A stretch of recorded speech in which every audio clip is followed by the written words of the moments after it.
everyone, welcome back to my channel. My name is Neha Suryavanshi and in this video I will cover few points जिनकी वजह से flight लोगों की miss हो जाती है. So make sure you will not repeat the same thing. और मैंने सब कुछ इधर नोट करके भी रखा हुआ है. So let's see क्या वो रीजंस हैं जिनकी वजह से लोगों की फ़्लाइट्स मिस हो जाती है. तो सबसे पहला जो पॉइंट मैंने लिखा है that is behaviour.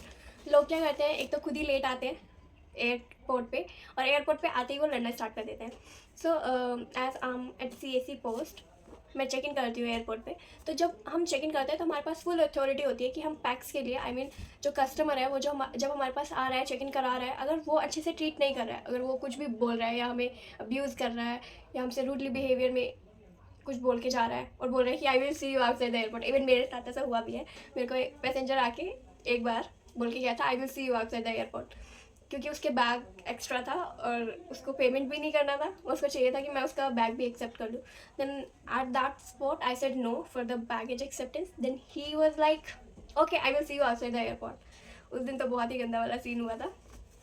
So number 1 is behaviour. अगर आप जब एयरपोर्ट पे आ रहे हो, एंटर कर रहे हो, तो आपका बिहेवियर एटलीस्ट, हम ये नहीं बोल रहे बहुत अच्छा होना चाहिए, पर कम से कम इतना होना चाहिए so that next person can have conversation with you. Second point is departure time and boarding time. Suppose your departure time, जिस टाइम पे फ्लाइट को जाना है वो आपका 7 है, तो आपकी बोर्डिंग 6 बजे स्टार्ट हो जाती है और लोगों को लगता है जो आपका डिपार्चर टाइम है वही आपका फ्लाइट का टाइम है, तो वो उसके अकॉर्डिंग ही एयरक्राफ्ट पे आना स्टार्ट करते हैं. और ये सबसे बड़ा रीज़न होता है कि लोगों की फ़्लाइट मिस हो जाती है. उनको लगता है कि हमारी फ़्लाइट 7 बजे की है, तो हम एयरपोर्ट पे अगर 6:30 पर भी जा रहे हैं तो we can easily catch our flight. No, ऐसा नहीं होता है. If your flight is at 7, I mean the departure time is at 7, so your boarding will start at 6. Flight suppose 7 बजे की है तो उससे आप 3 घंटे पहले आओ, क्योंकि 1 घंटे पहले तो आपकी बोर्डिंग स्टार्ट होगी. कभी कभी क्या होता है कि सिस्टम हैंग हो जाता है या बहुत सारे अलग अलग केसेस भी होते हैं, तो उसके अकॉर्डिंग आपको कम से कम 3 घंटे पहले एयरपोर्ट पे आना चाहिए. 3 घंटे पहले नहीं तो एटलीस्ट 2 आवर्स तो पहले ही आओ आप एयरपोर्ट पे. कभी कभी मुझे ये लगता है कि शायद इनको समझाना ही बहुत टफ है, क्योंकि वो इस माइंडसेट के साथ आते हैं ना कि we are working at the airport और they can do anything with us. तो ऐसा नहीं है. We have full authority to not allow them. We have full authority. हमारे पास कमेंट का ऑप्शन होता है. हम कमेंट कर सकते हैं कि ये पैसेंजर XYZ थिंग्स कर रहा है, तो वो आगे जब बोर्डिंग गेट पे जा रहा है ना, तो उसके पूरे चांसेस है कि वो अपनी फ़्लाइट में बैठ ही ना पाए. तो अगर पैसेंजर्स को ये लगता है कि हम कुछ भी कर सकते हैं, तो ऐसा नहीं है. आप हमारे साथ कुछ भी नहीं कर सकते हो. हमारे पास फुल अथॉरिटी होती है. हमारे पास सिक्योरिटी भी होती है. अगर कोई ज़्यादा बोल रहा है तो हम सिक्योरिटी को भी बुलाते हैं. वो पैसेंजर को किक आउट करके आता है एयरपोर्ट के बाहर. और एयर इंडिया में तो आए दिन लड़ाइयाँ होती है. आए दिन क्या ही बताऊँ एयर इंडिया का. मतलब सबसे ज़्यादा जो वर्कलोड होता है वो एयर इंडिया के पास है, और इसी वजह से शायद एक ये रीज़न हो सकता है कि एयर इंडिया की आए दिन लड़ाइयाँ होती है. नेक्स्ट पे चलते हैं अभी. अगर मैं इंसिडेंट्स नहीं बताऊंगी अब, क्योंकि ऑलरेडी वीडियो लेंदी होती जा रही है. बताने के लिए बहुत कुछ है, लेकिन I am restricting myself not to tell those incidents here. Thing is DGR items. हम जब काउंटर पे चेक इन करते हैं ना, तो हम पूछते हैं ma'am make sure there should be no power bank, no E-cigarettes, no lighter, no camphor, no battery operated items, no flammable items, no coconut. मैं तो मतलब पूरी गाता गाती हूँ. मैं तो कुछ भी नहीं छोड़ती हूँ, क्योंकि जब हमारे पास किसी पैसेंजर के बैग में लाइटर, मैच बॉक्स या कुछ भी DG आइटम मतलब डेंजरस आइटम, जिसको फ्लाइट में जो आइटम्स अलाउड नहीं होते उनको बोलते हैं DG आइटम्स. अगर ये आइटम मिल जाते हैं चेक इन बैग में, तो उसके लिए हम रिस्पॉन्सिबल होते हैं. अगर पैसेंजर के बैग में मिलते हैं पावर बैंक, E-cigarettes, लाइटर, ये सब चेक इन बैग में अलाउड नहीं होते. और अगर ये आपके चेक इन बैग में है तो आपको अपने चेक इन बैग से निकालना पड़ता है. हम काउंटर्स पे तो पूछते हैं, साथ में एयरपोर्ट पे स्क्रीन्स पे भी आता है कि ये सब आइटम्स नहीं अलाउड है.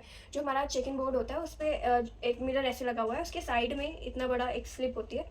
इसलिए मतलब एक बोर्ड सा ही होता है, स्लिप नहीं कहूँगी मैं उसको, बोर्ड ही होता है, साइड में लगा होता है. तो उसमें भी सारे आइटम्स लिखे होते हैं. तो वो सारे आइटम्स अलाउड नहीं होते. और अगर वो आपके चेक इन बैग में है तो उसका बहुत अलग प्रोसेस चले जाता है. वो ऊपर जाते हैं बैग्स, फिर वो बैग स्कैन होते हैं, फिर उनमें पता चलता है कि इसमें पावर बैंक निकला या लाइटर निकला, क्या निकला है, फिर उसको बैग को क्लियर कराना पड़ता है. और कई बार क्या होता है कि पैसेंजर इतना लेट तो एक तो खुद ही आते हैं, उसके बाद उनके बैग में अगर पावर बैंक, E-cigarettes, लाइटर, कुछ भी DG आइटम निकलता है, इन दैट केस हमें वो बैग क्लियर कराना पड़ता है.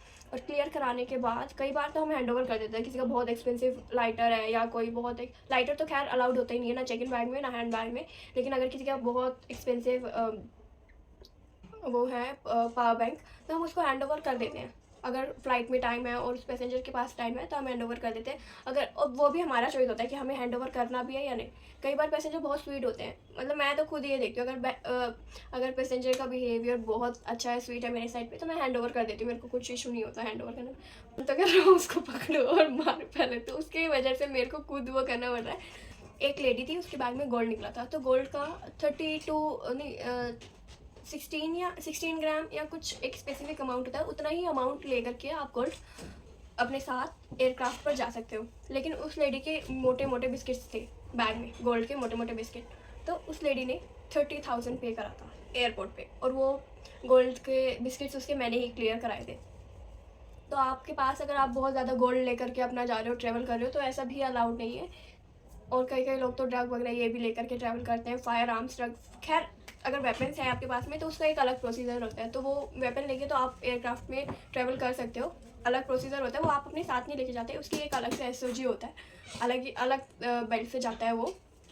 और लेकिन हाँ, अगर आपके बैग में गोल्ड वगैरह आइटम है तो आपको एक तो उसका प्रॉपर आपके पास स्लिप होना चाहिए, आपने कहाँ से परचेज़ करा है, कितने ग्राम्स का है, सब कुछ। पर उस लेडी के पास वो सब चीज़ें बिल्कुल भी नहीं थी। उसके पास एक लोकल पेपर था कि हमने इतना यहाँ से परचेज़ करा है ऐसा करके, तो वो एक्सेप्टेबल हुआ ही नहीं। वहाँ पे उन्होंने डिनाई कर दिया कि नहीं, हम इसको एक्सेप्ट नहीं करेंगे, ये जो आपका बिल है ये फेक लग रहा है। उन्होंने मतलब अनफॉर्चुनेटली वो यही कह रहे थे कि ये जो आपका बिल है वो फेक लग रहा था। उस लेडी ने 30,000 पे करा था मेरी आंखों के सामने। फिर मैंने सोचा यार, ये 30,000 पे करी, 30,000 का तो कोई गोल्ड का वैसे भी आ जाता चीज़।